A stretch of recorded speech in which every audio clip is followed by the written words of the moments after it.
رحم اللہ من قرأ الفاتحہ۔ بسم اللہ الرحمن الرحیم، الحمد للہ رب العالمین الرحمن الرحیم مالک یوم الدین، ایاک نعبد و ایاک نستعین، اہدنا الصراط المستقیم صراط الذین انعمت علیہم غیر المغضوب علیہم ولا الضالین۔ بسم اللہ الرحمن الرحیم، قل اللہ احد لا حول ولا قوة الا باللہ العلی العظیم۔ اعوذ باللہ من الشیطان الرجیم، بسم اللہ الرحمن الرحیم۔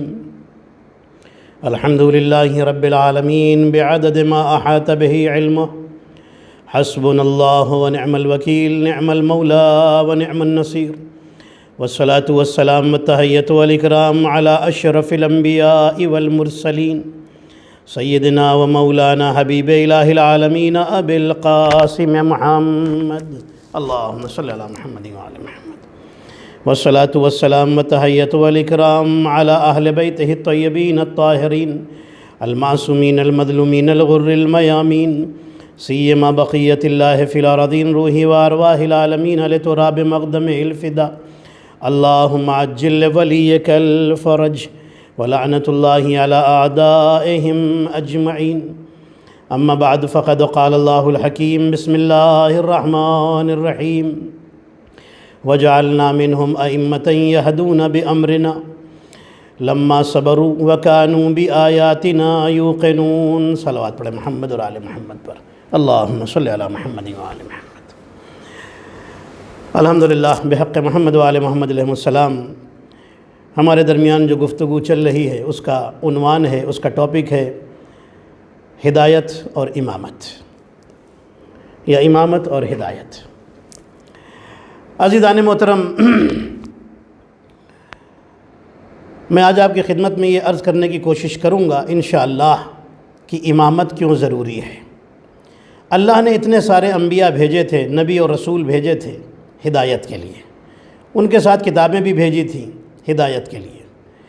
یہ اور بات ہے کہ وہ کتابیں بدل دی گئیں، اس لیے ان کتابوں پر عمل ضروری نہیں ہے۔ عمل ضروری ہے تو بس قرآن مجید پر۔ یہ وہ کتاب ہے کہ جسے اللہ نے اپنے آخری نبی پر اتارا، اور اس لیے اتارا تاکہ لوگوں کی ہدایت ہو۔ اب اگر نبی اس طریقے سے دنیا سے جائیں کہ کوئی ایسا معصوم ہدایت کرنے والا نہ چھوڑیں کہ جس طرح ہمارے نبی ہدایت فرماتے تھے وہ بھی اسی طرح ہدایت کرے، تو پھر امت بھی دین بھی بدل دے گی، قرآن بھی بدل دے گی، مذہب کے قانون بھی بدل دے گی، سب کچھ بدل ڈالے گی۔ ہمارے نبی اس ماحول میں اس کائنات میں آئے تھے کہ جس ماحول میں ہر طرف جہالت تھی، ہر طرف اندھیرا تھا۔ توجہ رکھیے گا، ہمارے نبی نور کی صورت میں اس کائنات میں تشریف لائے، اور وہ ماحول تھا نبی کے آنے سے پہلے کہ جس ماحول میں کچھ لوگ وہ تھے جو پتھر کو خدا مانتے تھے، کچھ لوگ وہ تھے پتھروں کے بت بنا کر کے اس کی پوجا کرتے تھے، کچھ لوگ سورج کو خدا مانتے تھے، کچھ لوگ جانور کو خدا مانتے تھے، بھگوان مانتے تھے، اور کچھ لوگ ایسے بھی تھے کہ جو انسان کو خدا مانتے تھے۔ عزیزان محترم، تو اتنے قسم کے لوگ تھے، اس سے بھی زیادہ قسمیں تھیں لوگوں کی، جانور کو خدا ماننے والے، انسان کو خدا ماننے والے، سورج کو خدا ماننے والے، پتھر کو خدا ماننے والے۔ نبی کو اللہ کا کلمہ پڑھوانا ہے اور یہ بتانا ہے کہ بس وہ خدا ہے اور کوئی خدا نہیں ہے۔ تو اب اگر نبی ایک ایک کے دروازے پر جا کر کہیں کہ دیکھو تم پتھر کو مانتے ہو، پتھر خدا نہیں، تم سورج کو مانتے ہو، سورج خدا نہیں، تم انسان کو خدا مانتے ہو، انسان خدا نہیں، تم حیوان کو خدا مانتے ہو، حیوان خدا نہیں، بس وہ ہمارا ایک اللہ ہے۔ اگر اس طرح سے کہیں تو ساری زندگی تو اسی میں ختم ہو جائے گی، پھر اس کے علاوہ جو دین کے دوسرے کام ہیں وہ کب انجام پائیں گے؟ اس لیے نبی نے بس ایک جملہ کہا، لا الہ الا اللہ، کوئی خدا نہیں ہے، اور اگر ہے تو بس میرا اللہ خدا ہے اور کوئی دوسرا خدا نہیں ہے۔ مطلب کیا ہے؟ اب سورج خدا نہیں، اب انسان خدا نہیں، اب جانور خدا نہیں، اب پتھر خدا نہیں، لیکن یہ انسان تو ایسا ہے کہ جب تک معجزے نہ دیکھے یہ مانتا ہی نہیں ہے۔ تو ایک معصوم وہ ہے، نور کا ایک جز وہ ہے جسے محمد کہتے ہیں، دوسرے جز کو علی کہتے ہیں۔ ایک نے کہا، دوسرے نے کر کے دکھایا۔ علی نے سورج کو پلٹا کر سورج کو اپنے اشارے سے پلٹایا اور دنیا کو بتایا کہ یاد رکھو جو اشارے میں چلے وہ خدا نہیں ہوتا، جس کے اشارے پر کائنات چلے وہ خدا ہوتا ہے۔ تو سورج خدا نہیں، علی نے سورج کو پلٹا کر بتایا کہ سورج خدا نہیں۔ توجہ رکھیے گا، علی نے پتھر پہ علم گاڑ کے بتایا کہ پتھر خدا نہیں، علی نے جھولے میں جانور کے ٹکڑے کر کے بتایا، اجدر کے ٹکڑے کر کے بتایا جانور خدا نہیں، علی نے خود سجدہ کر کے بتایا کہ انسان خدا نہیں۔ صلوات پڑھے محمد اور آل محمد پر، اللہم صلی علی محمد و آل محمد۔ غور فرمایا آپ نے؟ تو ہمارے نبی آئے ہیں ہدایت کے لیے، اور نبی نے اپنے بعد 12 امام بتا دیے ہیں کہ یہ میرے بعد امام ہوں گے اور تمہارے ہدایت کرنے والے ہادی ہوں گے، گائیڈ ہوں گے۔ ٹھیک ہے، نبی اور علی نے کیا کام کیا تھا؟ اہل بیت نے، کل اہل بیت نے کیا کام کیا تھا؟ رسول اللہ کی حیات طیبہ دیکھیے، امیر المومنین کی حیات طیبہ دیکھیے، شہزادی کونین کی دیکھیے، امام حسن، امام حسین، امام سجاد اور پورے 12 اماموں کی حیات طیبہ دیکھیے۔ ان کا کام انہوں نے کیا کیا ہے؟ انسان کو آزادی دلائی ہے۔ توجہ رکھیے گا، بس اسی جملے پر مجھے آگے بڑھنا ہے۔ انسان کو آزاد کرایا ہے۔ جو سورج کے غلام بنے تھے ان کو سورج کی غلامی سے باہر نکالا، جو انسان کے غلامی میں تھے ان کو انسان کی ناجائز حکم کی غلامی سے باہر نکالا، جو پتھر کی غلامی میں تھے، پتھر کے بتوں کو خدا بنا کر بیٹھے تھے، انہیں پتھر کی غلامی سے نکالا۔ توجہ رکھیے گا، ہے توجہ آپ کی؟ جو حیوان کی غلامی میں تھے اسے حیوان کی غلامی سے، جو حیوان کو خدا مان رہے تھے اسے اس کی غلامی سے نکالا۔ کیا بس اتنا ہی کیا؟ نہیں، آج کے بھی انسان کو دنیا کی غلامی سے نکالا، گناہوں کی غلامی سے نکالا، ناجائز خواہشوں کی غلامی سے نکالا۔ یہ سارے کام تو کیے ہیں نا، ہر طرح کی غلامی سے نکالا، مسلمان کو بھی غلامی سے نکالا، اس وقت کے کافروں کو بھی غلامی سے نکالا تھا، آج کے مسلمانوں کو بھی غلامی سے نکالا ہے کہ دیکھو کلمہ پڑھ کے یہ مت سمجھنا کہ تم بس ہو گئے جنتی، نہیں، تمہیں غلامی سے نکلنا پڑے گا۔ اگر دنیا کے غلام ہو، اگر دولت کے غلام ہو، اگر عہدے کے غلام ہو، اگر حکومت کے غلام ہو، اگر گناہوں کے غلام ہو، اگر جاہ طلبی کے غلام ہو، اس غلامی سے باہر نکلو، جنت تمہیں خود خوش آمدید کہے گی۔ اللہ اکبر، غور فرمایا آپ نے؟ انسان گناہوں کی غلامی سے نکلے تو اس لیے کہ یہ غلامی انسان کو بدشکل بنا دیتی ہے، یہ گناہوں کی غلامی، یہ ناجائز خواہشوں کی غلامی انسان کو۔ چونکہ دیکھیے مجھے پیغام امام حسین علیہ السلام بھی بیان کرنا ہے، یہ پیغام میں اپنی طرف سے نہیں کہہ رہا ہوں، خود امام حسین علیہ السلام نے فرمایا ہے انما خرجت لطلب الاصلاح امت جدی۔ امام حسین نے مدینہ سے نکلتے وقت فرمایا تھا کہ میں اس لیے مدینہ چھوڑ رہا ہوں تاکہ اپنے نانا کی امت کو ٹھیک کر سکوں، اصلاح کر سکوں، ریفارم کر سکوں، جو بگڑ گئے ہیں انہیں سدھار دوں، جو راستے سے ہٹ گئے ہیں انہیں راستے پر پھر لگا دوں، راستے پر چلا دوں۔ کون سا راستہ؟ صراط مستقیم، سیدھا راستہ اللہ کا۔ یہ سیدھا راستہ جاتا کہاں ہے؟ ڈیسٹینیشن کیا ہے؟ جنت ہے۔ توجہ آپ کی؟ اب سنیے گا، یہ گناہ انسان کے دل، دماغ، شکل، عقل سب کو ختم کر دیتا ہے، تو گناہ کی غلامی سے بھی نکالا ہے اہل بیت نے۔ اب سنیے گا، ایک بادشاہ تھا، اس بادشاہ نے ایک پینٹر کو بلایا، بہت بڑے پینٹر کو بلایا، ایک تصویر بنانے والے کو بلایا، اور پھر اپنی خواہش بیان کی۔ کہنے لگا کہ دیکھو میں نے سنا ہے کہ تم اس وقت سب سے بڑے پینٹر ہو۔ کہنے لگا ہاں، لوگ کہتے ہیں میں سب سے بڑا پینٹر ہوں، آپ کو کیا بنوانا ہے؟ بادشاہ نے کہا بس 2 ہی خواہشیں ہیں، پہلی خواہش یہ ہے کہ فرشتے کی تصویر بنا دو، میں فرشتے کی تصویر دیکھ لوں، دوسری خواہش یہ ہے کہ شیطان کی تصویر بنا دو، میں شیطان دیکھ لوں۔ اس نے کہا کہ جیسا سنا ہے بس ویسے ہی بنا سکتا ہوں، دیکھا تو دونوں کو نہیں ہے، نہ فرشتے کو نہ شیطان کو، اس لیے کہ فرشتے کو دیکھنے کے بعد تو انسان زندہ ہی نہیں رہتا ہے نا، جب ملک الموت آ جائے تو اس کے بعد پھر زندگی کہاں ہے؟ جو بیچارہ پینٹنگ بنائے گا، اس کی تصویر بنائے گا۔ ٹھیک ہے، جیسا سنا ہے، جیسا کتابوں میں پڑھا ہے، دونوں کی شکلیں میں کوشش کروں گا بنا دوں۔ خواہش بھی دیکھیے کیسی ہے بادشاہ کی، لیکن اس میں جو لیسن ہے وہ آپ کو سنانا چاہتا ہوں۔ چلا گیا، ڈھونڈتا رہا، کوئی مل جائے اتنا اچھا، اتنا خوبصورت، اتنا معصوم، اتنا بھولا بالا کہ میں اس کی تصویر بناؤں اور جیسی کتابوں میں پڑھا ہے اس طرح کی صفات اور کوالٹی اس میں پائی جاتی ہوں۔ فرشتے کے بارے میں جو پڑھا ہے، کتنا معصوم ہوتا ہے فرشتہ، اگر ایسا کوئی مل جائے تو اس کی تصویر بنا کر بادشاہ کے سامنے رکھ دوں گا۔ ڈھونڈتا رہا، یہاں گیا وہاں گیا، دور دور گیا، ایک شہر میں پہنچا تو دیکھا ایک بچہ ہے، چھوٹا سا بچہ۔ بچے کے قریب گیا تو دیکھا بڑا خوبصورت سا، بڑا معصوم بھولا بالا بچہ ہے۔ اس نے اس بچے کو بٹھایا اور کہا بیٹا میں تمہاری تصویر بنانا چاہتا ہوں۔ بنا دی تصویر بنائی، بادشاہ کے پاس لے کے آیا، کہنے لگا حضور فرشتے کے بارے میں جیسا پڑھا ہے وہ اس تصویر میں نظر آتا ہے، یہ ایک بچے کی تصویر ہے۔ بادشاہ بڑا خوش ہوا، ٹھیک ہے بھائی ایک خواہش تو ہو گئی پوری، جاؤ شیطان کی بھی ایک تصویر بنا کے لاؤ، سنیے گا۔ اب یہ بڑا پریشان، ادھر گیا، مہینے گزرے، سال گزرنے لگے، اسے شیطان کی تصویر والا کوئی نہیں ملا۔ 40 سال گزر گئے۔ بادشاہ نے دیکھا کہ اب میری زندگی کے آخری دن ہیں، اب میں بہت بیمار رہنے لگا ہوں، بہت بوڑھا ہو گیا ہوں۔ 40 سال پہلے خواہش کی تھی وہ تو پوری ہو گئی تھی، آج 40 سال ہو رہے ہیں لیکن ابھی تک شیطان کی تصویر دیکھنے کو نہیں ملی۔ پھر اس نے پینٹر کو بلایا، کہا بھائی اتنے سال ہو گئے، میں بھی بھول بھال گیا تھا، تمہیں ابھی تک شیطان کی تصویر نہیں تم سے بن سکی؟ کہنے لگا کہ حضور ابھی تک تو میں نہیں بنا پایا۔ اس نے کہا دیکھو میں مرنے سے پہلے چاہتا ہوں کہ دیکھ لوں شیطان کی بھی تصویر کیسی ہوتی ہے، ٹھیک ہے جاؤ ڈھونڈو، جو پیسہ خرچہ ہوگا تمہیں دیا جائے گا۔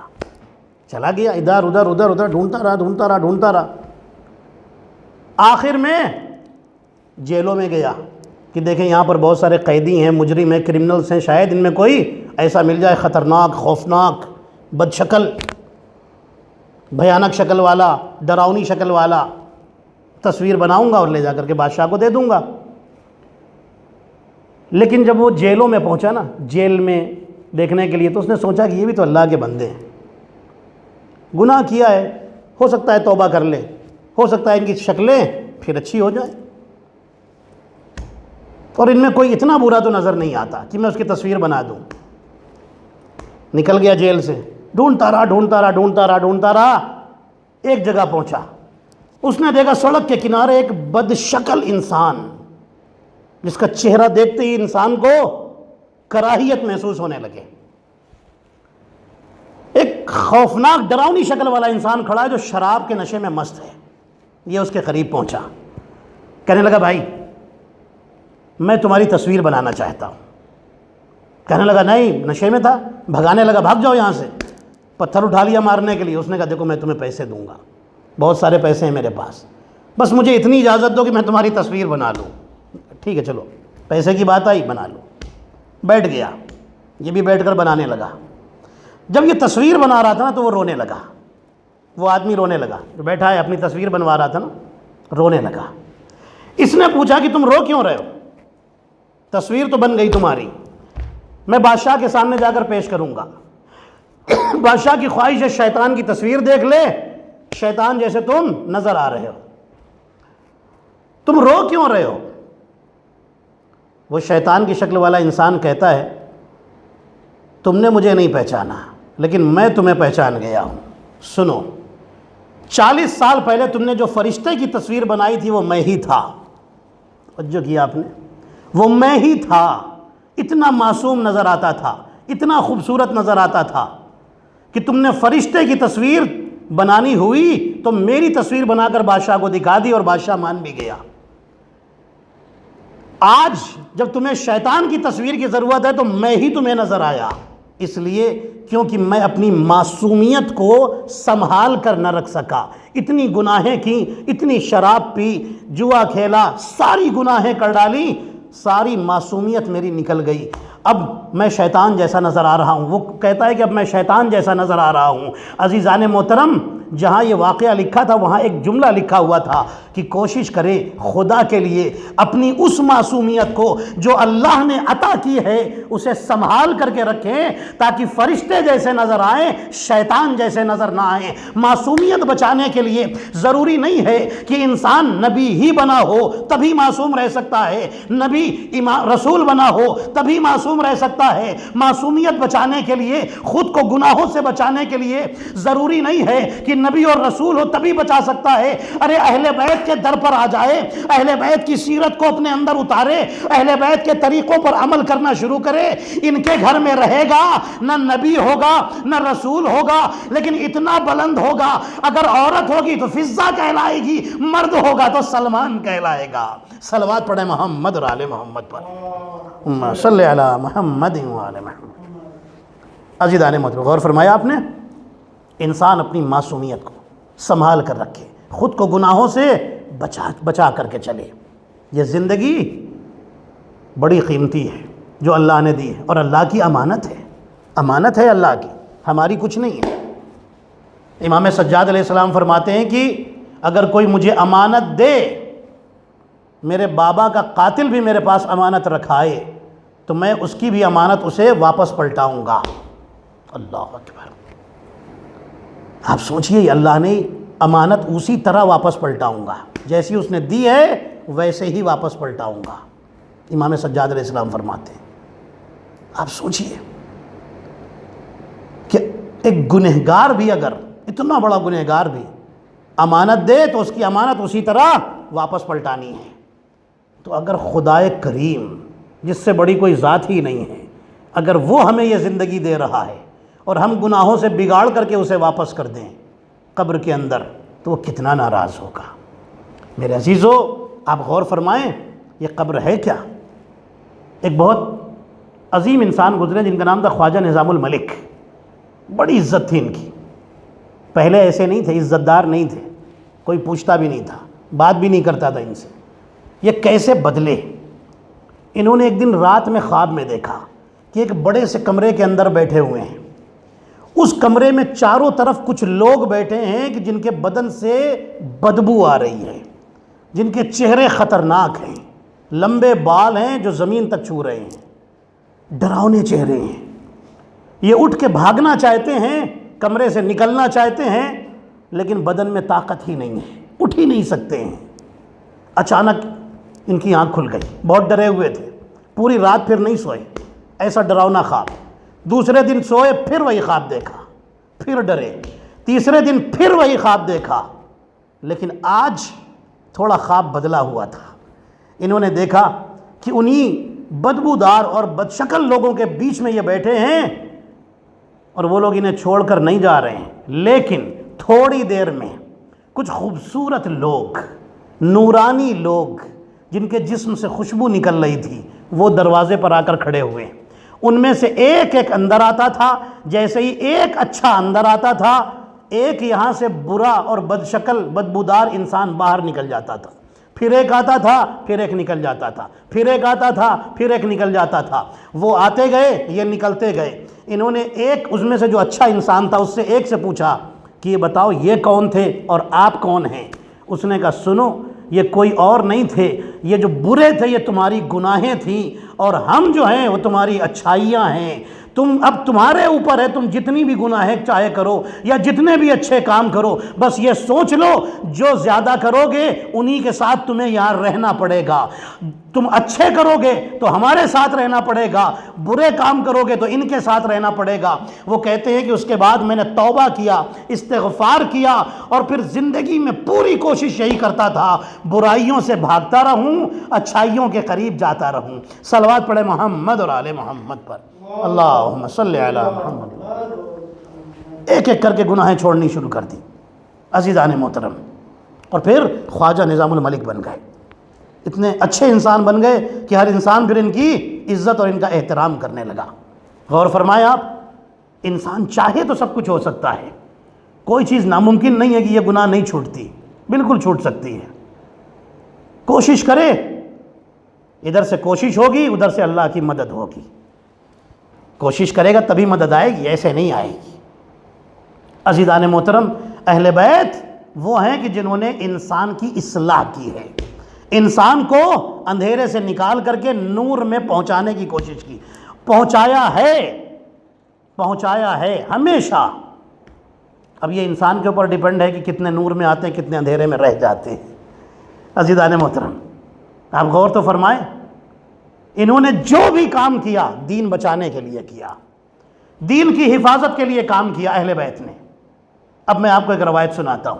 لوگ کہتے ہیں کہ جب علی کے پاس اتنی طاقت تھی، توجہ رکھیے گا، آپ کہتے ہیں کہ یہ ہمارے اوپر اعتراض ہوتا ہے کہ آپ کہتے ہیں کہ علی بڑے بہادر تھے، جب اتنے بہادر تھے تو دروازہ جل رہا تھا، گھر کا دروازہ جل رہا تھا، جلتا ہوا دروازہ گرایا جا رہا تھا، اس وقت علی نے اپنی طاقت کیوں نہیں دکھائی؟ سوال ہوتا ہے نا، اس وقت علی نے اپنی طاقت کیوں نہیں دکھائی؟ سنیے گا، بڑا خوبصورت جواب دے رہا ہوں آپ کو عزیزان محترم۔ بہت سارے لوگ سوال کرتے ہیں کہ جب اتنے بہادر تھے تو اس وقت اپنی طاقت کیوں نہیں دکھائی؟ اب میں آپ کو روایت سناتا ہوں۔ یہ علی کون ہیں جن کی تلوار کے نام سے لوگ کانپ جاتے ہیں، ڈرتے ہیں، اور آج اتنی ہمت کہ گلے میں رسی باندھ کر کے علی کو کھینچا جا رہا ہے، اور علی تلوار نہیں چلاتے۔ گھر کا دروازہ جلایا جا رہا ہے، علی تلوار نہیں چلاتے۔ کیوں؟ سنیے گا، ان کا مقصد کیا ہے؟ دین کی حفاظت کرنا۔ حضرت موسیٰ علیہ السلام کی جب ولادت کا زمانہ آ رہا تھا، فرعون کے پاس جو نجومی بیٹھتے تھے انہوں نے کہا کہ اے فرعون سنو، ایک بچہ پیدا ہوگا جو تمہیں ڈبو کر کے مار دے گا۔ آپ سنتے ہیں، بس مجھے روایت کو روایت سے جوڑنا ہے، اور کنکلوژن اور نتیجہ انشاءاللہ آپ خود ہی مجھ سے پہلے شاید نکال لیں گے۔ ایک بچہ پیدا ہوگا جو تمہیں ڈبو کر کے مار دے گا۔ فرعون نے بچے مارنے شروع کر دیے، بنی اسرائیل کے بچوں کو مارنا شروع کر دیا۔ ایک وقت وہ آیا کہ نبی موسیٰ علیہ السلام کی ولادت ہوئی، لیکن فرعون ڈرا ہوا ہے کہ وہ بچہ کون ہے، اور اللہ کا انتظام دیکھیے کہ جس سے ڈر رہا تھا وہی بچہ خود فرعون کے گھر میں پل کر کے بڑا ہو رہا ہے۔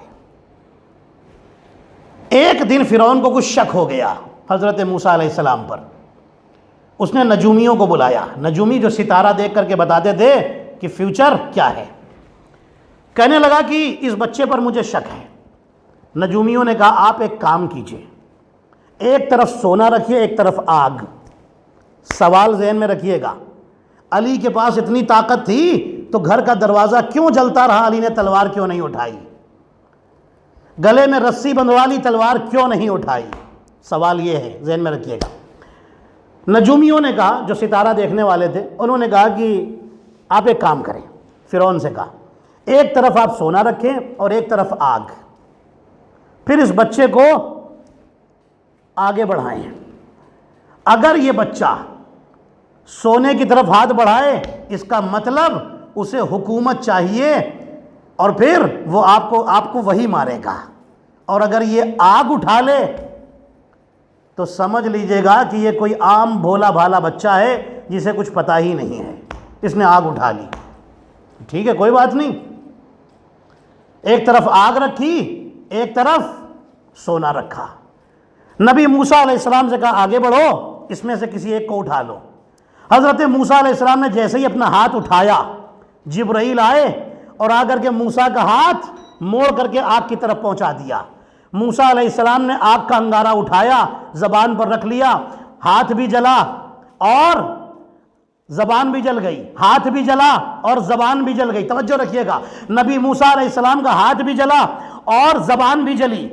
ہسٹری میں آپ نے یہ بھی پڑھا ہوگا اس سے پہلے کی ہسٹری میں کہ نبی ابراہیم علیہ السلام کو بھی آگ میں ڈالا گیا تھا، لیکن وہاں اللہ نے بچا لیا تھا، آگ کو پھول بنا دیا تھا، آگ کو ٹھنڈا کر دیا تھا، وہاں پر آگ سے نبی ابراہیم کو بچا لیا تھا۔ میں نے کہا میرے اللہ یہ آخر ماجرا کیا ہے؟ دونوں ہی نبی ہیں، ابراہیم بھی نبی، موسیٰ بھی نبی، وہ بھی معصوم، یہ بھی معصوم، وہ بھی اولو العزم نبی، یہ بھی اولو العزم نبی، وہ بھی بڑے نبی، یہ بھی بڑے نبی۔ میرے اللہ وہاں بچا لیا تھا، یہاں پر جلا کیوں دیا، یہاں جلنے کیوں دیا؟ تو اللہ کہے گا یہاں موسیٰ کو بچانا ہے اس لیے ہاتھ جلانا ضروری ہے، وہاں ابراہیم کی جان بچانا ہے اس لیے آگ کو ٹھنڈا کرنا ضروری ہے۔ تو دونوں کے سامنے آگ تھی لیکن دونوں جگہ پر انداز الگ الگ تھے۔ ایک جگہ آگ کو ٹھنڈا کیا گیا، ایک جگہ آگ سے جلنے دیا گیا۔ کیوں؟ یہاں پر جل کر کے بچیں گے، یہاں پر ہاتھ جلے گا تو بچیں گے، وہاں پر آگ بجھے گی تب بچیں گے۔ اب آپ سمجھے جیسا ماحول ہوتا ہے معصوم اسی وقت اسی طرح کا کام کرتا ہے، اسی سچویشن کے مطابق کام کرتا ہے۔ عزیزان محترم، اللہ بھی اسی طرح کا انتظام کرتا ہے۔ اب آپ سمجھے علی نے ہر جنگ میں جب تلوار اٹھائی تو دشمن پیچھے بھاگ گئے، دشمنوں کا قلع کما کر دیا، دشمنوں کے کشتوں کے پشتے لگا دیے، کسی دشمن کو نہیں چھوڑا۔ لیکن یہاں پر تلوار نیچے کیوں رکھ دی؟ علی نے بتا دیا یاد رکھو ہم طاقت دکھانے کے لیے نہیں آئے ہیں، جہاں پر دین بچانے کے لیے تلوار اٹھانی پڑے گی علی کی تلوار چمکتی نظر آئے گی، جہاں پر دین بچانے کے لیے صبر کرنا پڑے گا علی کی تلوار زمین پر رکھی ہوئی نظر آئے گی۔ صلوات پڑھیں محمد اور آل محمد پر، اللہم صلی علی محمد۔ جہاں پر دین کی حفاظت کے لیے تلوار چلانی پڑے گی علی وہاں تلوار چلا کر دین بچائیں گے، اور جہاں صبر کر کے دین بچانا ہے وہاں تلوار زمین پر رکھ کر کے دین کی حفاظت کریں گے، تلوار نہیں اٹھائیں گے۔ عزیزان محترم، آپ نے غور فرمایا یہ معصوم ہر کام میں ان کے ایک مصلحت ہوتی ہے، ایک ریزن اور ایک لاجک ہوتی ہے، ان کا کوئی بھی کام اللہ کی مرضی سے ہٹ کر نہیں ہوتا۔ میرے عزیزوں، امیر المومنین یہ کائنات کو اللہ اکبر اندھیرے سے نکال کے نور میں لانے کے لیے آئے تھے کہ اندھیرے سے نکلیں اور نور میں آ جائیں، دین کی حفاظت کے لیے آئے تھے نا۔ امیر المومنین ایک راستے سے گزر رہے، امیر المومنین نے دیکھا کہ ایک شخص ہے، درزی ہے، ٹیلر، کپڑے سینے والا، کپڑے سی رہا ہے اور گانا گا رہا ہے۔ امیر المومنین آگے بڑھے، جیسے ہی امیر المومنین کو دیکھا کہ امیر المومنین قریب آ گئے، چپ ہو گیا۔ امیر المومنین نے بلایا، ادھر آ بھائی، اپنی دکان سے باہر آیا، کہنے لگا جی امیر المومنین فرمائیے کیا بات ہے، کیا حکم ہے؟ امیر المومنین فرماتے ہیں یہ کوفے کا واقعہ ہے، امیر المومنین کی خلافت ظاہری کا زمانہ ہے۔ فرماتے ہیں گانا گا رہے تھے، شرمندہ ہو کے خاموش ہو گیا، سر جھکا لیا۔ امیر المومنین نے پھر پوچھا گانا گا رہے تھے؟ کہنے لگا ہاں، آپ سے جھوٹ تو نہیں بول سکتا، میں گانا گا رہا تھا۔ امیر المومنین فرماتے ہیں قرآن کی آیتوں کی تلاوت کیوں نہیں کرتے؟ کہنے لگا میں جاہل آدمی ہوں، مجھے قرآن آتا ہی نہیں ہے۔ توجہ رکھیے گا، کام کیا کرتا ہے؟ درزی، درزی یعنی ٹیلر جو کپڑے سیتا ہے، درزی ہے، گانا گا رہا ہے، جاہل ہے۔ امیر المومنین نے فرمایا قرآن کیوں نہیں پڑھتے؟ کہتا ہے میں جاہل ہوں، مجھے قرآن آتا ہی نہیں ہے، قرآن نہیں آتا، گانا آتا ہے۔ امیر المومنین فرماتے ہیں کہ اگر قرآن سیکھ لو تو پڑھو گے؟ بالکل پڑھوں گا۔ امیر المومنین نے اس کو قریب بلایا، اپنا دست ید اللہ اس کے سر پر رکھا، جیسے ہی رکھا اس نے آنکھیں بند کر لی۔ اب جو تھوڑی دیر بعد آنکھیں کھولی، امیر المومنین نے اس کو سورہ پڑھنے کا حکم دیا، اس نے پڑھنا شروع کر دیا، قرآن کا حافظ ہو گیا۔ اللہ اکبر، علی کے ہاتھ کا تو معجزہ ہے یہ ناظرین محترم۔ ارے یہ تو انسان ہے، یہ کیوں نہیں بولے گا، یہ کیوں نہیں پڑھے گا؟ علی کے ہاتھ پر تو پتھر آ کر کے بولنے لگتے ہیں۔ اللہ اکبر، صلوات پڑھے نا محمد اور آل محمد پر، اللہم صلی علی محمد و آل محمد۔ پڑھنے لگا قرآن، کہنے لگا یا امیر المومنین بہت بہت شکریہ، آج سے میں گانا چھوڑ کر کے صرف قرآن کی تلاوت کروں گا، قرآن کی آیتیں پڑھا کروں گا۔ عزیزان محترم غور فرمایا آپ نے، میں ایک نقطہ، ایک جملہ کہہ کر کے پھر آگے بڑھوں گا۔ یہ کون ہے؟ علی درزی تھا، اسے قاری قرآن بنا دیا۔ عید کا دن یاد ہے آپ کو، مدینے کا، مدینے میں عید کا دن تھا۔ حسن حسین نے اپنی ماں سے فرمائش کی تھی، دونوں شہزادوں نے فرمائش کی تھی، اماں کل عید کا دن ہے، کل عید کا دن ہے، مدینے کے بچے نئے کپڑے پہنیں گے، ہمارے پاس نیا لباس کہاں ہے؟ جناب فاطمہ نے کیا فرمایا تھا؟ درزی تمہارے کپڑے لے کر کے آئے گا۔ پوری توجہ، میں فضائل کا جملہ سنا رہا ہوں۔ درزی تمہارے کپڑے لے کر کے آئے گا، کیا ہوا تھا؟ کوئی مدینے کا درزی آیا تھا؟ نہیں، جنت کا فرشتہ تھا جس کا نام تھا رضوان. رضوان نام تھا جنت میں. جب یہاں کپڑے لے کر کے جنت کے کپڑے لے کر آیا اور فاطمہ نے پوچھا کون ہے دروازے پر، تو کہا میں حسنین کا درزی ہوں، میں حسن اور حسین کا درزی ہوں، یہ کپڑے لے کر کے آیا ہوں، درزی ہوں، ٹیلر. درزی سمجھ گئے نا، ٹیلر. میں انا خیاط الحسنین، یہی تو جملہ کہا تھا نا کہ میں حسنین کا خیاط ہوں، درزی ہوں، کپڑے لے کر کے آیا ہوں. وہاں تھا تو رضوان تھا، یہاں آیا تو اپنے آپ کو درزی کہہ رہا ہے. یہاں یہ نہیں کہتا میں رضوان ہوں، کپڑے لے کر کے آیا ہوں. کیوں درزی کہا تھا؟ اس لیے کہ فاطمہ نے کہا تھا تمہارے کپڑے درزی لے کر آئے گا. اب فاطمہ کی صداقت کے لیے اس نے اپنا نام بدل لیا. فاطمہ کی صداقت کو دنیا کے سامنے ثابت کرنے کے لیے اس نے اپنا نام بدل لیا اور خود کو درزی کہنے لگا. اب میں جملہ سنا دوں. ارے علی اور علی کے گھر والے تو ایسے ہیں کہ یہ جب چاہیں جو چاہیں وہ یہ کر سکتے ہیں. جب یہ چاہیں تو کوفے کے درزی کو قاری قرآن بنا سکتے ہیں، اور جب یہ چاہیں تب جنت کے رضوان کو درزی بنا سکتے ہیں. صلوات پڑھے محمد اور آل محمد پر. اللہم صلی علی محمد. عزیزان محترم، تقریر ختم ہو گئی. بس آخری فضائل کا جملہ اور پھر میں غم کے بیان پر آ جاؤں. ایک مومن تھے، وہ مرد مومن شیعہ مذہب میں داخل ہوئے تھے. بہت پڑھے لکھے تھے، قابل آدمی تھے، بڑی عزت تھی. انہوں نے مذہب شیعہ اختیار کر لیا. جب شیعہ مذہب میں داخل ہو گئے تو ان کے علاقے کے جو بڑے مفتی تھے انہوں نے ان کو ایک دن بلایا اور بلا کر کہنے لگے کہ یہ بتائیے جب سے آپ شیعہ، پہلی بات تو یہ ہے کہ آپ شیعہ کیوں ہوئے؟ آپ شیعہ کیوں ہوئے؟ دوسری بات یہ ہے کہ جب سے آپ شیعہ بنے، جب سے آپ صرف اہل بیت کا ہی تذکرہ کیا کرتے، کبھی علی کا تذکرہ، کبھی حسن کا تذکرہ، کبھی حسین کا تذکرہ، کبھی سیدہ فاطمہ سلام علیہ کا تذکرہ، یہی سب تذکرے آپ کے چلتے رہتے ہیں، آپ دوسروں کا تذکرہ کیوں نہیں کرتے؟ توجہ رکھیے گا، دوسروں کا تذکرہ کیوں نہیں کرتے؟ وہ بھی تو بڑی بڑی شخصیتیں تھیں، آپ ان کا تذکرہ کیوں نہیں کرتے؟ صرف انہی کا تذکرہ کیوں کرتے؟ کیا جواب دیا انہوں نے؟ کا نام تھا اللہ دتا. انہوں نے کہا کہ مفتی صاحب آپ ایک پین منگائیے اور ایک پیپر منگائیے، میں آپ کو سمجھاتا ہوں کہ میں دوسروں کا تذکرہ کیوں نہیں کرتا. پہلی بات یہ کہ میں شیعہ کیوں ہوا؟ میں اس لیے ہوا کیونکہ میں نے دنیا میں سب سے سچا مذہب دیکھا، کیونکہ اس کا ہر امام صادق ہے، یہ صادقین ہیں، اس لیے میں سچوں کے ساتھ چلا گیا. اللہ کہتا ہے سچوں کے ساتھ ہو جاؤ، میں ان کے ساتھ ہو گیا. دوسرا سوال کہ میں انہی کا تذکرہ، علی کا تذکرہ، حسن کا تذکرہ، حسین کا تذکرہ، انہی کا تذکرہ کیوں کرتا ہوں، دوسروں کا کیوں نہیں کرتا؟ میں آپ کو سمجھاتا ہوں. ایک پین اور پیپر منگا دیجیے. مفتی صاحب نے کہا ابھی منگاتا ہوں. منگا دیا. انہوں نے وہاں پر رسول اللہ کا نام لکھا اس پیپر کے اوپر اور اس پیپر کو رکھ دیا. رسول اللہ کا نام لکھ کے محمد صلی اللہ علیہ وسلم لکھ کر کے سامنے رکھ دیا. یہ کیا کر رہے ہیں؟ یہ مومن کہتے ہیں کہ میں مفتی صاحب آپ مجھے ایک بات کا جواب دیجیے، اگر اس نام کے اوپر کوئی چیز لا کے رکھ دی جائے، کوئی پلیٹ رکھ دی جائے یا کوئی اور چیز رکھ دی جائے، آپ برداشت کریں گے؟ کہا نہیں. کیوں؟ کہا اس لیے کہ یہ اسم محمد ہے. اسم جانتے ہیں؟ عربی میں اسم کہتے ہیں نام.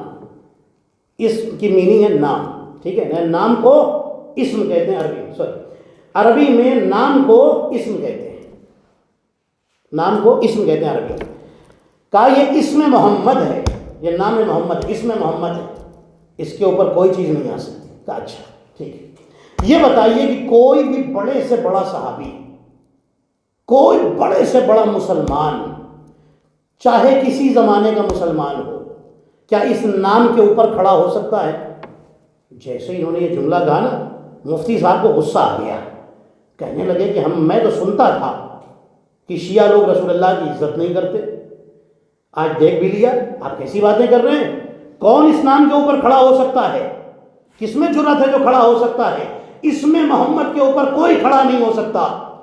وہ مرد مومن کہتے ہیں میں آپ کو یہی تو سمجھانا چاہتا ہوں، میں علی کا تذکرہ کیوں کرتا ہوں، حسن کا تذکرہ کیوں کرتا ہوں، حسین کا تذکرہ اتنا زیادہ کیوں کرتا ہوں؟ میں آپ کو یہی بتانا چاہتا ہوں کہ کوئی بھی صحابی ہو، کوئی بھی مسلمان ہو، کوئی بھی انسان ہو، اس میں اتنی ہمت نہیں ہے کہ اس میں محمد پر کھڑا ہو جائے، اور جن کا میں تذکرہ کرتا ہوں وہ ہیں کہ جو اس میں محمد نہیں بلکہ جس میں محمد پر کھڑے ہو جاتے تھے۔ اس حسن کبھی رسول کی گود میں، کبھی رسول کے کندھے پر، علی کبھی علی کے رسول کے ہاتھوں پر، کبھی حسین محمد کی پشت پر آ جاتے تھے۔ صلوات پڑھے محمد و آل محمد پر، اللہم صلی علی محمد و آل محمد۔ غور فرمایا آپ نے، یہ ہے اہل بیت، ان کی شان بڑی عظیم ہے۔ انہوں نے دین کی حفاظت کی، پوری زندگی قربان بھی اللہ پر۔ زندگی شروع بھی ہوتی ہے تو دین کی حفاظت سے، زندگی ختم بھی ہوتی ہے ظاہری زندگی، یہ دنیاوی زندگی، ظاہری زندگی، باطنی زندگی ازل سے ہیں ابد تک رہیں گے۔ عزیزان محترم، یہ وہ ہیں کہ جن کا نور حضرت آدم سے ہزاروں سال پہلے تھا، اور کائنات ختم ہو جائے گی یہ باقی رہیں گے، اپنے وجود ذیجود کے ساتھ باقی رہیں گے۔ میرے عزیزو، یہ بڑی عظیم ہستیاں ہیں، اسی لیے تو آپ دیکھیے دنیا دولت دے کر کے لوگوں کو نہ خرید سکی، انہوں نے لوگوں کو اپنی طرف بلانے کے لیے دولت خرچ نہیں کی تھی، صرف اپنا اخلاق اور کردار پیش کیا تھا، اور کائنات ان کی طرف آتی چلی گئی۔ عزیزان محترم، میں غم کے بیان پر آ گیا۔ آج میں جن کا تذکرہ کروں گا وہ اصحاب حسین ہیں۔ ہاں عزادارو، یہ محرم کے دن، یہ غم کے ایام، یہ وہ دن ہیں کہ جن میں آپ رونے کے لیے تشریف لاتے ہیں۔ غم کے دن ہیں، ایام عزا ہیں، آپ کے جسموں پر کالے لباس آ جاتے ہیں، عزا خانے سج جاتے ہیں، آپ بڑے آرام سے ان مجلسوں میں آتے ہیں حسین کے غم میں پرسہ دینے کے لیے۔ لیکن ایک بی بی ہے جو بڑے آرام سے نہیں آتی، جو اتنے آرام سے نہیں آتی، وہ بی بی ٹوٹی ہوئی پسلیوں پر ہاتھ رکھ کے آتی ہے اور آ کر کہتی ہے واہ حسینہ واہ غربتہ، عزاداروں کے آنسوؤں کو اپنے رومال میں جمع کرتی ہے۔ عزاداروں، وہ بی بی عزاداروں کے آنسوؤں کو اپنے رومال میں جمع کرتی ہے اور جنت کی زینت بنا دیتی ہے۔ عزاداروں، روایتوں میں لکھا ہے کہ ایک دن ایک شخص آیا اور آنے کے بعد امام سجاد سے سوال کرتا ہے، مولا یہ بتائیے کہ کب تک روتے رہیں گے؟ امام فرماتے ہیں کہ جب تک زندگی ہے روتے رہیں گے۔ امام سجاد فرماتے ہیں کہ جب تک زندگی ہے تب تک روتے رہیں گے۔ کہنے لگا کہ شہادت تو آپ کی میراث ہے، پھر آپ اتنا کیوں روتے ہیں؟ عزادارو، امام سجاد فرماتے ہیں کہ تو نے انصاف نہیں کیا، شہادت ہماری میراث ہے، لیکن ماں بہنوں اور پھوپھیوں کا بے مخنہ و چادر دیار بدیار پھرایا جانا، نامحرموں کے درمیان پھرایا جانا، یہ تو ہماری میراث نہیں ہے۔ عزادارو، آج آپ اصحاب حسین کا ماتم کریں گے نا، روایتوں میں لکھا ہے کہ جب امام حسین کا قافلہ مکے میں، جب حسین نے حج کو عمرے سے بدلا اور حسین کا سفر شروع ہوا، مکے سے حسین کا سفر شروع ہوا۔ عزادارو، اب جہاں پر یہ قافلہ رکے گا اسے تو کربلا کہتے ہیں نا۔ جب کربلا کے قریب پہنچ رہے تھے، ایک مقام پر پہنچے، حسین کا قافلہ رکا ہوا ہے۔ عزادارو، آپ روئیں گے اور آنسو نکالیے گا اپنی آنکھوں سے، اس لیے کہ آپ کے یہ آنسو ضائع نہیں جاتے۔ یہی تو وہ آنسو ہیں کہ جو بڑے قیمتی ہیں، یہی وہ آنسو ہے کہ جو فاطمہ کے رومال میں جمع ہوتے ہیں۔ عزادارو، روایتوں میں لکھا ہے کہ جب حسین کا قافلہ رکا، ایک مقام پر یہ قافلہ رکا ہوا ہے، حسین کی نظر پڑی، دیکھا سامنے ایک گھر ہے، حسین اس گھر کے قریب پہنچے۔ جیسے ہی اس گھر کے قریب پہنچے، اس گھر کا دروازہ کھلا، ایک عورت باہر نکلی، وہ عورت پانی کی تلاش میں جا رہی تھی۔ امام نے اس کو سلام کیا، اس نے اپنے انداز میں جواب دیا۔ وہ عورت قریب آئی اور پوچھتی ہے آپ کون ہیں؟ فرماتے ہیں میں حسین ابن علی ہوں۔ عزادارو، وہ عورت کہتی ہے کہ وہ عورت کہتی ہے کہ میں آپ کو نہیں جانتی آپ کون ہیں، اس لیے کہ میں عیسائی ہوں، میری بہو عیسائی ہے، میرا بیٹا عیسائی ہے، ہم تین ہی اس گھر میں رہتے ہیں، اس وقت میرا بیٹا گھر میں نہیں ہے۔ امام فرماتے ہیں کہ پریشانی کس بات کی ہے؟ کہ اس شہر میں کوئی پریشانی ہے؟ تمہیں یہاں پر کوئی پریشانی ہے؟ کہنے لگی ہاں ایک ہی پریشانی ہے، یہاں پانی کی بڑی دقت ہے، پانی کی بڑی پریشانی ہوتی ہے، پانی لینے کے لیے بڑا دور جانا پڑتا ہے۔ امام حسین کے ہاتھ میں ایک عصا تھا، امام نے وہ عصا پتھر پہ مارا، پتھر سے پانی، جو پتھریلی زمین تھی اس پتھریلی زمین پر مارا، وہاں سے پانی کا چشمہ جاری ہوا۔ جیسے ہی پانی کا چشمہ جاری ہوا وہ عورت گھبرا گئی، وہ عورت ایک مرتبہ کانپنے لگی، کہتی یہ بتائیے کیا آپ کوئی نبی ہیں، کیا آپ کوئی رسول ہیں؟ میں عیسیٰ کی چاہنے والی ہوں، میرا ایمان یہ تھا کہ میرا ایمان یہ ہے کہ عیسیٰ آخری نبی ہیں، لیکن آپ کو دیکھ کر لگتا ہے کہ آپ کوئی نبی ہیں۔ امام فرماتے میں کوئی نبی نہیں، میں کوئی رسول نہیں، میں رسول اللہ کا نواسا ہوں، میں مسلمانوں کے رسول کا نواسا ہوں، میں محمد مصطفیٰ کا نواسا ہوں، میرا نام حسین ابن علی ہے۔ کہنے لگی آپ مجھے کلمہ پڑھائیے، میں نے تو معجزہ دیکھ لیا۔ امام نے کلمہ پڑھایا۔ وہ عورت کہتی ہے میرا نام قمر ہے، میری بہو گھر میں ہے اس کا نام ہانیہ ہے، میرا ایک بیٹا ہے اس کا نام وہب ہے۔ وہب قلبی سمجھ گئے نا؟ عزادارو اس کا نام وہب قلبی ہے۔ عزادارو امام حسین علیہ السلام کے سامنے اس نے کلمہ پڑھا، اپنے گھر میں گئی، بہو کو لے کر آئی، کہتی تو بھی کلمہ پڑھ۔ بہو نے بھی کلمہ پڑھ لیا، بہو کا نام ہے ہانیہ۔ عزادارو اس ہانیہ نے بھی کلمہ پڑھ لیا، اس قمر نے بھی کلمہ پڑھ لیا، دونوں نے کلمہ پڑھا، مسلمان ہو گئے۔ حسین اپنے خیمے میں واپس آ گئے۔ عزادارو شام ہوئی، حسین کا قافلہ رکا ہوا ہے، شام ہوئی، اس کا بیٹا گھر میں آیا، وہب گھر میں آیا۔ ماں اپنے بیٹے سے سارا واقعہ بتاتی ہے اور کہتی اب تو بھی مسلمان بن جا۔ کہتا ہے کہ ضرور میں مسلمان بنوں گا، یہ بتائیے کہ مولا حسین کہاں ہے؟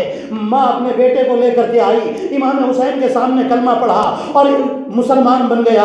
عزادارو اب دوسرا دن آیا، امام حسین کا قافلہ یہاں سے روانہ ہو رہا ہے۔ جیسے ہی قافلہ روانہ ہونے لگا، وہب اپنی ماں اور بیوی کے ساتھ آیا اور کہتا ہے مولا اب میں مسلمان بن چکا ہوں، مولا اب میں آپ کے ساتھ ساتھ رہنا چاہتا ہوں۔ امام فرماتے ہیں تجھے پتہ نہیں ہے جہاں میں جا رہا ہوں وہاں بڑی بڑی مصیبت ہی مصیبت ہے، وہاں غم ہی غم ہے، میں سرزمین کرب و بلا کی طرف جا رہا ہوں۔ وہ کہتا ہے چاہے جتنی مصیبت ہو، جان دینی ہوئی تب بھی دوں گا، لیکن آپ کے ساتھ رہنا چاہتا ہوں۔ امام فرماتے ہیں چلو۔ عزادارو یہ سب کربلا کی سرزمین پر آ گئے۔ عزادارو عاشور کا دن آیا، جب اصحاب کی شہادت ہونے لگی، اصحاب حسینی شہادت دینے لگے، تو یہ قمر آئی اور آ کر مولا حسین کی خدمت میں عرض کرتی ہے مولا میرے بیٹے کو کب میدان میں جانے کی اجازت ملے گی؟ مولا حسین فرماتے ہیں میں اجازت دوں گا۔ عزادارو وہب آئے، تیار ہو کر کے آئے ہیں، وہب کے ساتھ وہب کی زوجہ بھی ہے، وہب کی ماں یہاں کھڑی ہوئی ہے۔ عزادارو روایتیں بتاتی ہے کہ وہب کو اجازت ملی، وہب جیسے ہی گھوڑے کی طرف بڑھے، بیوی قریب آ گئی، وہب کو ایک گوشے میں لے گئی، وہب سے کچھ باتیں کرنے لگی۔ عزادارو وہب کی ماں نے آواز دی وہب دیکھو بیوی کی بات میں آ کر رک نہ جانا، اگر تم نے اپنی جان حسین پر قربان نہ کی تو میں فاطمہ زہرا کو کیا منہ دکھاؤں گی۔ عزادارو وہب کی زوجہ بھی مومنہ بن چکی تھی، یہ ہانیہ قریب آئی اور آ کر کہتی اماں میں وہب کو روک نہیں رہی ہوں، میں آپ کے بیٹے کو روک نہیں رہی ہوں، میں تو بس دو باتیں کہہ رہی تھی۔ پہلی بات یہ کہہ رہی تھی کہ اے وہب قیامت میں رسول اللہ کے سامنے جب تم حاضر ہونا تو مجھے بھول نہ جانا، میری بھی سفارش کر دینا۔ اور دوسری بات یہ کہنی تھی کہ وہب جانے سے پہلے مجھے حسین کی بہن، مولا حسین کی بہن شہزادی زینب کے پاس پہنچا دو، اس لیے کہ عربوں کا قاعدہ یہ ہے کہ جب مردوں کو مار دیا جاتا ہے تو ان کی عورتوں کے سر سے چادریں اتار لی جاتی ہیں، چادریں چھین لی جاتی ہیں، ان کے ہاتھوں میں رسی باندھ دی جاتی ہے۔ میں نہیں چاہتی میرے سر سے چادر چھینے، اس لیے میں زینب کے ساتھ رہنا چاہتی ہوں، کیونکہ زینب تو رسول کی نواسی ہے، علی و فاطمہ کی بیٹی ہے، اس کی چادر بھلا کون چھینے گا؟ جیسے ہی اس نے یہ جملہ کہا حسین سر جھکا کر رونے لگے۔ عجب نہیں حسین کی نظروں میں شام غریبہ کا منظر آ گیا کہ سب چادر چھینی جائے گی وہ تو زینب ہوگی جس کے سر سے خولی ملعون نیزے کی نوک سے چادر چھین رہا ہوگا۔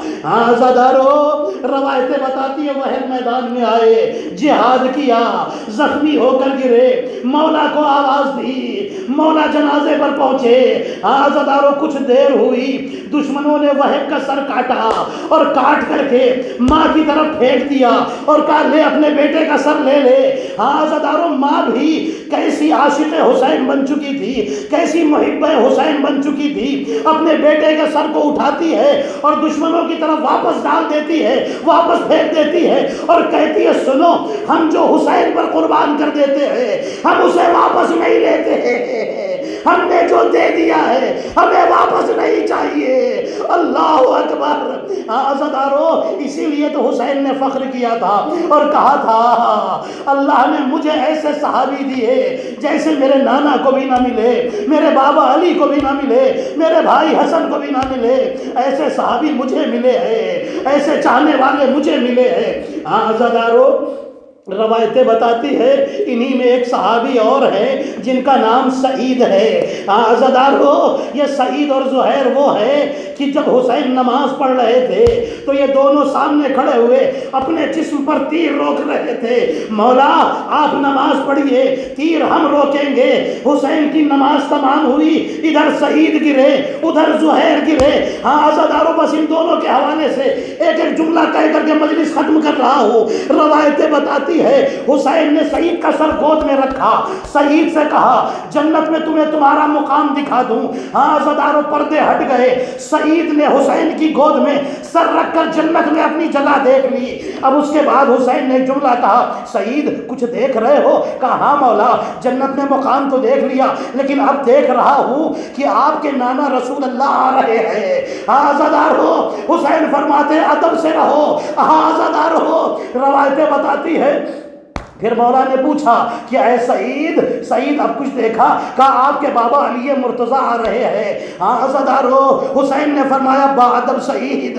پھر پوچھا اب کسے دیکھ رہے ہو؟ آپ کے بھیا حسن آ رہے ہیں۔ اس کے بعد پوچھا اب کیا دیکھ رہے ہو؟ اب ایک مرتبہ امام حسین فرماتے ہیں سعید کیا دیکھا؟ کہا مولا ایک نقاب پوش بی بی آئی ہے، رو رو کر کہتی ہے واہ حسینہ۔ حسین فرماتے سعید پیروں کو سمیٹ لو، میری ماں فاطمہ آ گئی، میری ماں فاطمہ آئی ہے۔ عزادارو سعید دنیا سے چلے گئے۔ اب زہیر کے حوالے سے ایک جملہ۔ عزادارو یہ زہیر کون ہے؟ یہ زہیر وہ ہے کہ جو حسین کے ساتھ نہیں تھے حسین کے ساتھ۔ عزادارو ایک جب حسین نے حج کو عمرے سے بدلا، عزادارو زہیر بھی حج کرنے کے لیے گئے تھے، اسی وقت حج کرنے کے لیے گئے تھے۔ عزادارو روایتیں بتاتی ہے کہ حسین کا قافلہ چل رہا ہے، کچھ دور پر زہیر کا بھی قافلہ آ رہا ہے۔ عزادارو زہیر کا بھی قافلہ آ رہا ہے، دور زہیر نے اپنا خیمہ لگایا، زہیر حسین کے خیمے سے بہت دور ہے۔ روایتیں بتاتی ہیں حسین نے کسی کو بھیجا کہ جا کر کے زہیر سے کہو حسین نے بلایا ہے۔ عزادارو زہیر نے کہا میں نہیں آ سکتا۔ عزادارو ایک وقت وہ آیا جب حسین نے علی اکبر کو بھیجا، اکبر تم جاؤ اور جا کر کے زہیر کو بلا کر لاؤ۔ علی اکبر آئے اور آ کر کہا زہیر آپ کو بابا یاد کر رہے ہیں۔ عزادارو زہیر نے وہی جواب دیا کہ میں نہیں آ سکتا۔ لیکن جب اکبر جانے لگے تو زہیر تڑپ کر اٹھے اور آگے بڑھ کر کہتے ہیں کہ اے علی اکبر ٹھہر جاؤ، میں اب آتا ہوں، تمہارے ساتھ آتا ہوں، تم انتظار کرو، میں تمہارے ساتھ آتا ہوں۔ بس یہ کہہ کر کے اپنی بیوی کے سے مخاطب ہوئے اور کہتے میں نے تجھے آزاد کیا۔ بیوی کہتی ہے زہیر اتنے لوگ بلانے آئے تم نہ گئے، یہ اکبر کے بلانے پر کیسے تیار ہو گئے؟ زہیر کہتے ہیں نہ جانے کیا بات تھی، جب اکبر نے مجھ سے کہا تو ایسا لگا جیسے رسول اللہ میرے سامنے کھڑے ہیں اور مجھ سے کہہ رہے ہیں زہیر میرا نواسا بلاتا ہے، کیا آپ بھی نہ جاؤ گے؟ زہیر تیار ہوئے، حسین کی خدمت میں آئے. عزادارو بس یہ آخری جملے سنیے اور مجلس ختم ہو جائے. عزادارو حسین کی خدمت میں آئے. عزادارو حسین کی خدمت میں آئے. اور ایک وقت وہ آیا کہ جب تیروں سے زخمی ہو کر گرے، حسین کی نماز تمام ہوئی تھی نا، ایک طرف سعید ایک طرف زہیر، دونوں نے دم توڑ دیا، دونوں دنیا سے رخصت ہو گئے، دونوں شہید ہو گئے. عزادارو روایتوں میں لکھا ہے کہ جب قافلہ یہاں سے روانہ ہو گیا، اہل حرم کا قافلہ قیدی بنا کر لے جایا گیا، زہیر کی زوجہ نے اپنے غلام کو بلایا اور ایک کفن دیا، کہا یہ لے جاؤ اور جا کر اپنے آقا زہیر کو جا کر دے دو. زہیر کے جنازے کو دے دو، زہیر کے جنازے کو یہ کفن پہنا دو. میں نے سنا ہے جنازے پڑے ہوئے ہیں. عزادارو غلام کفن لے کر آیا، جنازوں کے بیچ میں دوڑتا رہا، کبھی ادھر جاتا ہے کبھی ادھر جاتا ہے، کبھی ادھر جاتا ہے کبھی ادھر جاتا ہے. پھر اس کے بعد روتا ہوا کفن لے کر واپس چلا گیا. جب زوجہ نے دیکھا غلام کفن لے کر واپس آیا ہے، پوچھتی ہے کفن دینے گیا تھا نا، یہ واپس کیوں لے آیا؟ غلام کہتا ہے بی بی میں جب کفن دینے گیا دیکھا کفن ایک تھا، جنازے 72 تھے، میرے دل نے گوارا نہ کیا میں زہیر کو کفن دے دوں. زہیر کا مولا حسین بے کفن رہ جائے، میں اس لیے کفن لے کر واپس آ گیا. واہ حسینہ واہ. الا لعنت اللہ علی القوم الظالمین. وسيعلم الذين ظلموا أي منقلب